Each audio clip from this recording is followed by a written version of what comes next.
The Acolyte trailer is here, and James, let's watch this for the first time. So to be clear, neither of us have watched this trailer. Lacey unable to join us, but James and I snuck away from work just for a few minutes here so that we can do this. Everyone's been waiting for this for a long time. James, I'm pumped, you're pumped, so why waste any more time? Well, I just want to say that we sort of have watched this trailer back at Celebration. If it's the same. And I don't even know.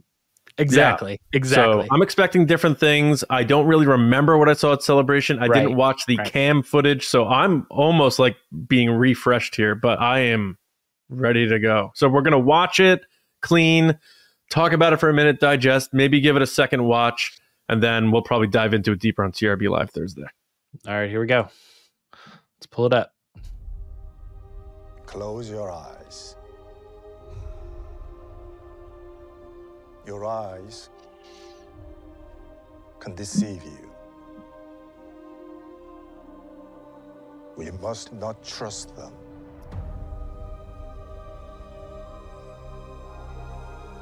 Tell me what comes into your mind.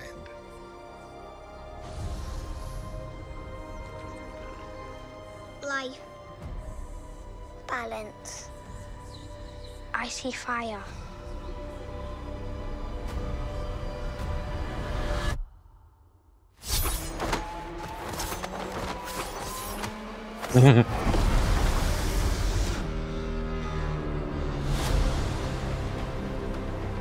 Someone is killing Jedi. It doesn't make sense. What happened? I sensed darkness.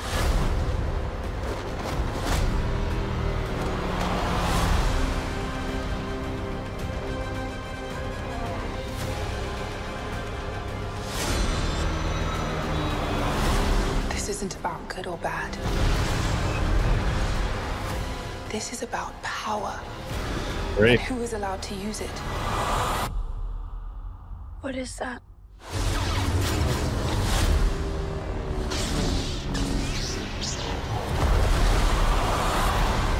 Wow. Yes. 2 episodes. Wow.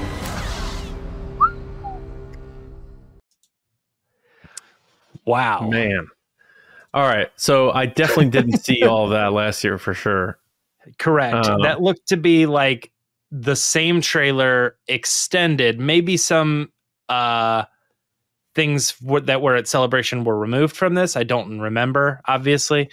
But yeah, it looked like there was a lot of stuff that I remember, and then a lot of stuff that I was like, that's new. That for sure, that's new. Yeah. It looks really I good. don't remember. It looks cinematic. And you know, right out of the gate, you know, close your eyes, they can deceive you. I'm like, that's Obi-Wan, A New Hope, telling Luke to put the blast shield on.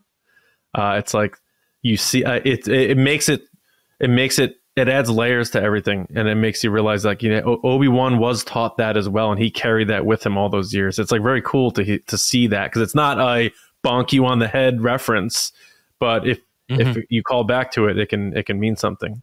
So that's really cool, and the action looked awesome. We got to watch this again before we get out of here, of course. But yeah, I think the girl who played X-23 is an alien. Did you catch her? So from Logan. Yeah, the actress from Logan who played X-23. She's older and a little older now, but it looks like she's playing an alien. And Carrie-Anne Moss, which we knew was playing a Jedi. And I'm guessing that little girl sitting saying, "I see fire," is Amandla Stenberg. Yes, because it looks like the Master is right. Yes, it's and they're Hunger going to Games wind up. guy. We're always really bad with his name, but yeah. Yeah. I mean, just give me a second to like reset my mind on this. That's that was it was too short, but it left me wanting more. But yeah, Lee Jung-jae. Yeah, we got to remember his name. But yeah, he's the Jedi Master. Clearly, a lot of prequel vibes from the aesthetic early on. Yeah, and then, because it goes back even further. We're in the High Republic now, and everybody's got on very similar robes, as opposed to kind of browns, kind of blacks. You know what I mean? Like kind of everybody had their own like little vibe. Some were a little lighter, some were darker, but in this case, everybody is wearing light robes. And assuming, Stenberg is 25, so assuming she's like 8 there, this is probably 117, 120 years before the prequels now, at the beginning of what they're showing. So whatever the prologue is, which almost reminded me a little bit of how Obi-Wan Kenobi had that prologue with Reva and that sort of stuff, with the Order 66. But man, we got to watch it again. Saw Jonas, saw the Wookiee. Didn't have his lightsaber out, but saw that. But you want to give it another run? I just love that scene where all the Jedi turning their lightsabers on. I'm very excited. That's been one thing for me, is I just want to see a bunch of them, sort of Attack of the Clones-ish, like a bunch of Jedi all with lightsabers all coming in. And this looked like it. And like you said, I think the style of it too looked really good. The setting is obviously that like sort of like old Eastern style, which is really cool and refreshing, I think, for Star Wars, considering we all know it came from that, but usually we think of like this highly technological age, and this looks very I don't want to say primitive, but you know what I mean, like older stylings with it has that some of the buildings feel. Yes, exactly. Yeah. And the actual looks of it, the visual effects, only one shot I thought, and we'll pay attention again, but only one shot to me stuck out as far as the possibly being like a weird aspect, which is that looking over the cliff didn't quite look like they were standing on a cliff, but that's kind of to be expected. Yeah, and Leslye Headland did say that one of the books she used was the Star Wars Atlas, and I think there's going to be a lot of locations in this one. And I think them doing actual physical shooting is going to benefit it in a way that the way people loved Andor, we talked about this on the pod, but the way people loved Andor, how it looked from a landscape perspective, we're going to get that with this show too. Yep. All right. You want to watch it again? Let's roll it again. Yeah, here we go. That looks like a little Voberdan. Yeah. And maybe we could talk if you want through this watch. I didn't feel like eyes can deceive you. We must not trust them. That looks like that Jabba the Hutt thing from Force Awakens. Into your mind. Yeah, it does. Life. Balance. I see fire. Oof.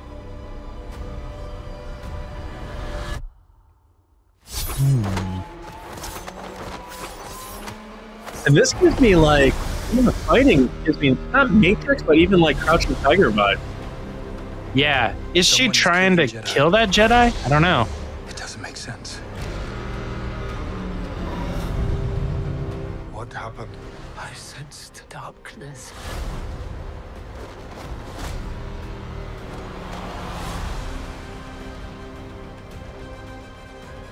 Manny Jacinto. This isn't about good or bad. Wow. Man, the visuals. People are going to love Carrie Ann Moss in this, you know that. Who is allowed to use it? What is that? See, that's Dafne Keen. Is that her? Yeah. Is it Dafne King? Is that who? Go back to that hand holding the red lightsaber. If you can. Like after it cuts through those trees. Yeah, just a little more. I mean, it looks like a human, doesn't it? Mm-hmm. All right. I mean, Is it? It almost looks like a Jedi robe too, though. Yeah, where's that other character? Oh gosh, we're gonna click through this. I mean, it could be any of them. That's the thing. Right. Oh, it was before that. Yeah. Well, let's just pick it back up from here. Because she, in an earlier shot, it looked like she was wearing long sleeves, and it's the same color outfit too. Here, I don't know. Yeah. Do what? Just pick it up from here, and we'll finish it out. Good or bad. That almost looks like This is Mustafar. about power. And who is allowed allowed to use it? And that almost looks like Octo. What is that? It's true. We going to Octo and the Acolyte? Yellow sabers, gold sabers. Oh man, this is gonna be a fun show, dude. That's exactly what I needed because it didn't really tell me too much, and it's got me even more excited. And Yeah.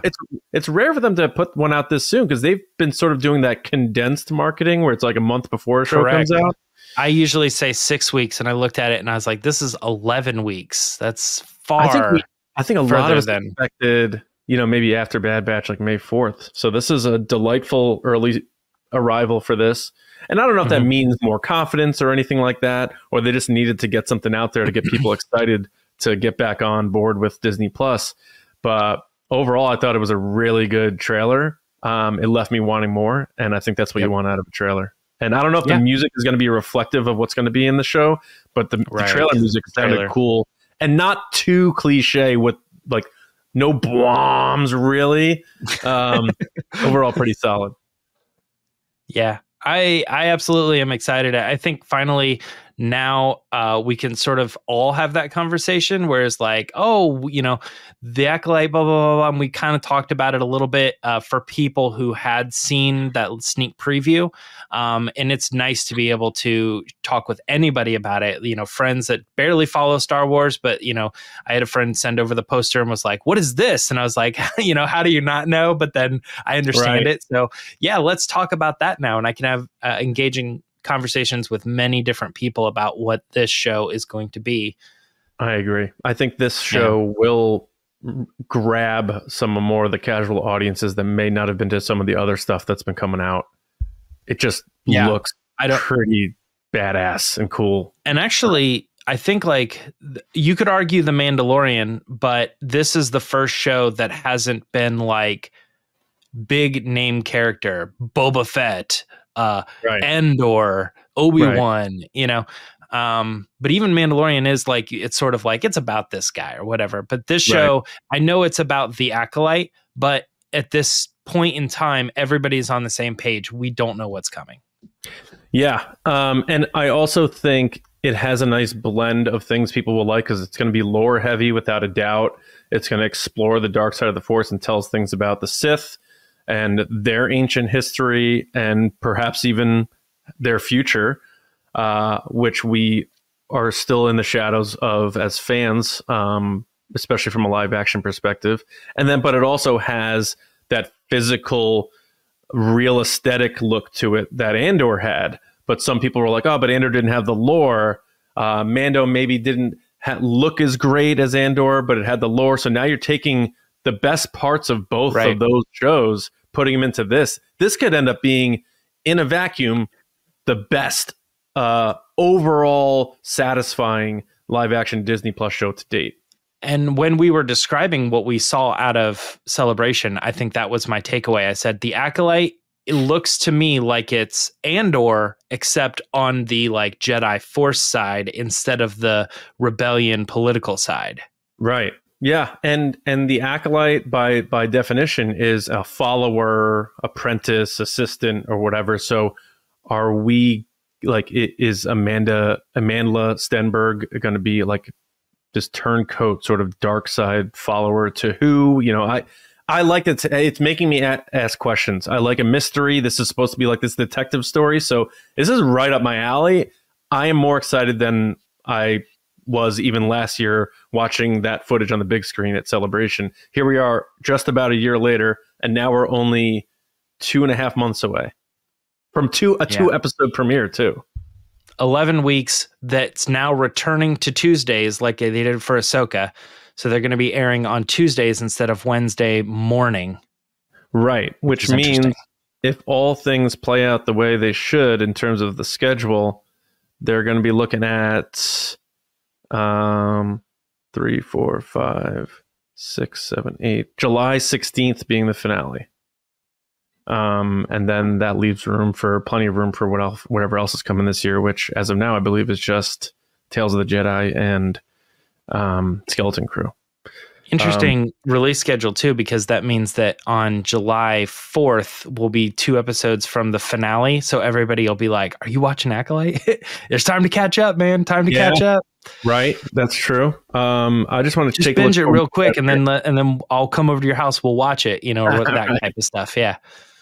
The directors, I just wanted to see if we had that lined up yet. So, Leslye Headland's directing the first. So I'm going to guess maybe she's doing the first 2. But Leslye Headland kicking things off as director of the very first one. At least we know that.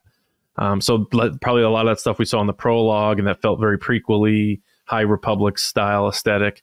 That's Leslye Headland's shots. And then, of course, again, a shout out to Kelnaka, which is the Wookiee Jonas is playing. So we're definitely going to see him do some damage in this, which is very cool. I'm excited. Again, there's not much else to say at this point. TRB Live, Thursday night. We're going to dive into this and really take a closer look, put it under the microscope. Obviously have Lacey get her thoughts on it too. But anything else before we get out of here? Not really. Quickly, Bad Batch comes out tomorrow too. So we're getting the Acolyte trailer and Bad Batch episodes, and then TRB Live. So check out the reaction to that come tomorrow. Yeah, absolutely. On the YouTube channel. So if you're watching this, obviously youtube.com/@theresistance broadcast. Just click subscribe so you're ready to go for all the things we're putting out. And of course, Resistance Broadcast on your favorite podcast app. And of course, our Patreon, if you want to get more of our thoughts and more of our exclusive content. But for us here, make sure you're hitting us up on social media at TRB Podcasts. And until Thursday night, where we really dive into this thing, watch this thing a billion times more like we're about to do. The Acolyte looking good from us here at TRB. So until next time, we'll see you around, kids.